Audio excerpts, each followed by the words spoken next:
Hello everyone, welcome to Tommy's Station. This video is in reply to Erik from Railways 187, who put out a challenge to those who had what may be considered a Frankenstein Loco. So without further ado, I'm going to pan down on the basis of my Frankenstein Loco. This is basically a child's toy. It's it's not intended to run on tracks. It's quite a long model. I think it's Shanghai to Beijing. That's on the side there. Now, what I did, I bought two of these. They were very, very cheap. I had an idea in mind uh, to do something with them, but um, one was red, one was green. So what I did, I cut up the red one and made it into this.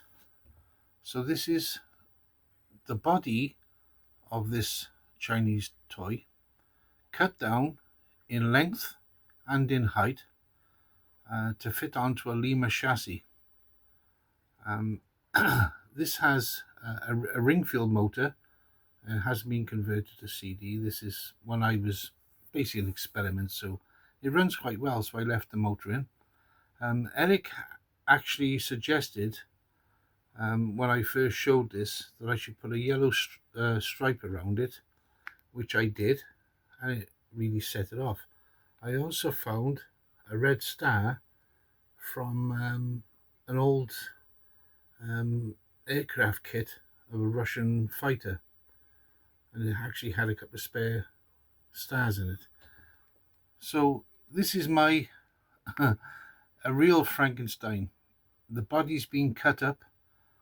It doesn't have a bolt through the neck, but it does have a couple of screws on the side to hold the body on.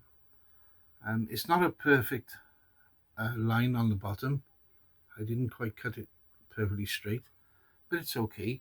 So what I'll do, I'll just pan in on the roof so you can see if I push this one forward,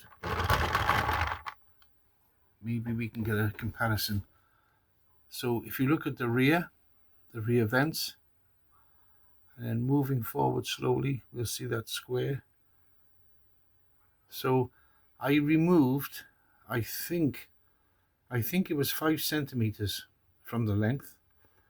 And if you look, I'll have to move it back again now. If you look at the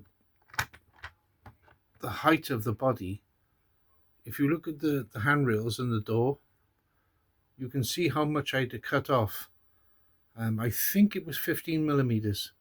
It's quite a while ago since I did this now. So yeah, I'll just show the underneath. There we go. Look, it's just a kiddie's toy, made in China. So anyway, it was. I think I bought them as a bit of a joke, but anyway, I ended up making this. So this is my challenger to Erik's, who has a Frankenstein Loco. So we'll set it off. Now then, you see the LED light coming on. There we are. The LED light comes on before the motor starts off. So here we go.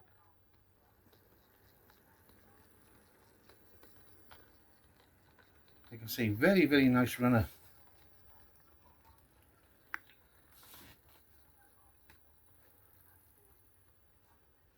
I know I've recently showed some locomotives that I bought, a job lot, and they all got converted to CD motors. To be honest, I don't have that many Lima locos with the ring-filled motors in. I've got one or two BR218s from Lima that has them. But what I've said before is, if they're running okay and they're smooth and quiet, then leave them. And this is one of them. I don't see the point in converting this to CD when it's running so well. So we slow it down.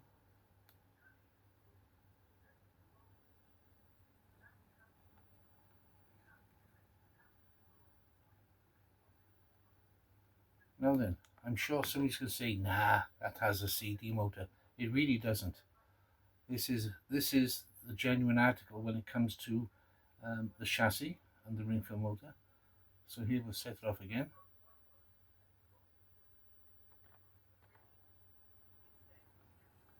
I did put 2 new traction tyres on this the other night.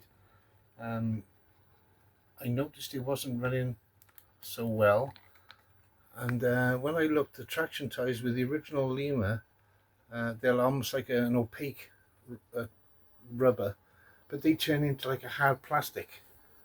So I've got an assortment of traction tyres, so I changed them. It made a world of difference. Bit of oil on the gears, cleaned the wheels because this hasn't had any use for a long time.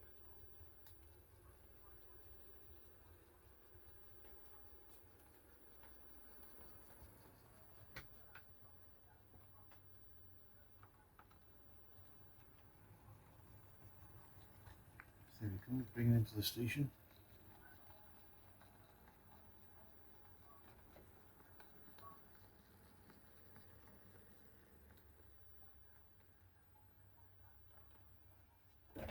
And I'd just like to take this opportunity to thank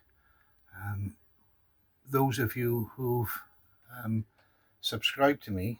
I'm now over 400, which for me is amazing. Unfortunately, people subscribe and I can't reply to them and thank them personally. So anyway, a big thank you to everyone.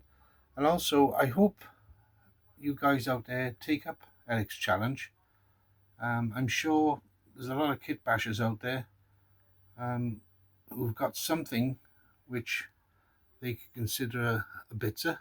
This one is definitely a bitzer, a Frankenstein. Okay, so thank you for watching. Bye now.